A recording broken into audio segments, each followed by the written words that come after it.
Hello, જય શ્રી કૃષ્ણ. તો હું આજે બનાવવાની છું ભરેલા રીંગણનું શાક.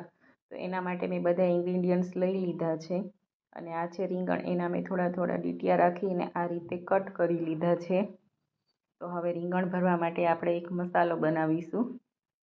તો આ સિંગનો ભૂકો મેં લઈ લીધો છે. હવે એમાં એડ કરીશું ગાંઠિયાનો ભૂકો.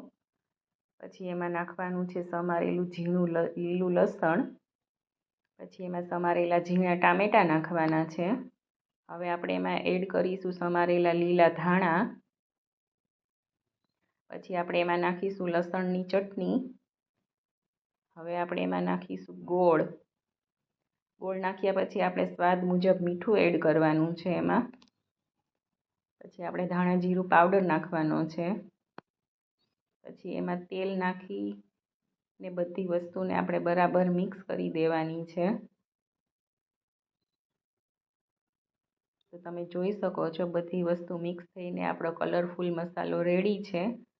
તો હવે આપણે આ મસાલાને રીંગણમાં ભરી દેવાનો છે, બધા રીંગણમાં.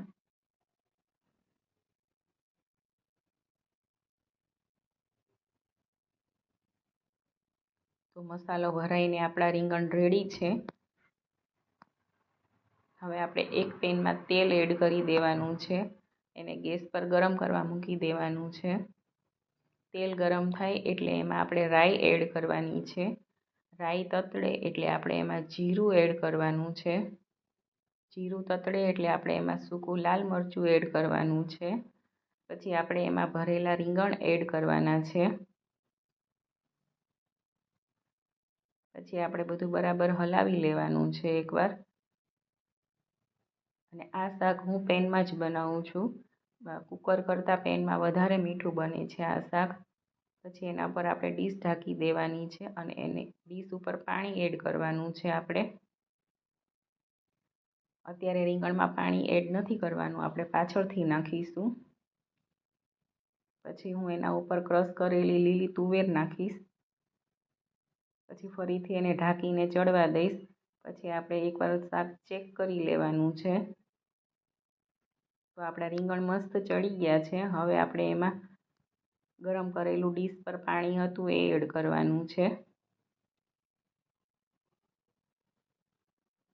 પાણી એડ કર્યા પછી આપણે રીંગણ ભરતા જે મસાલો વધ્યો હતો એ એડ કરી દેવાનો છે.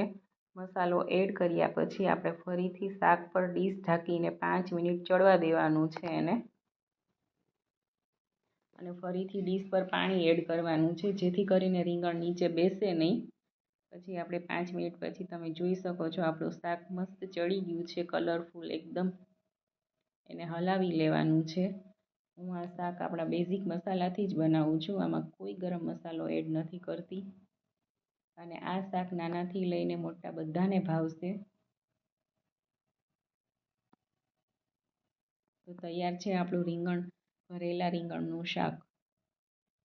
તો હું મારા ભરેલા રીંગણના શાકને બાજરાના રોટલો, ડુંગળી અને છાશ જોડે સર્વ કરું છું.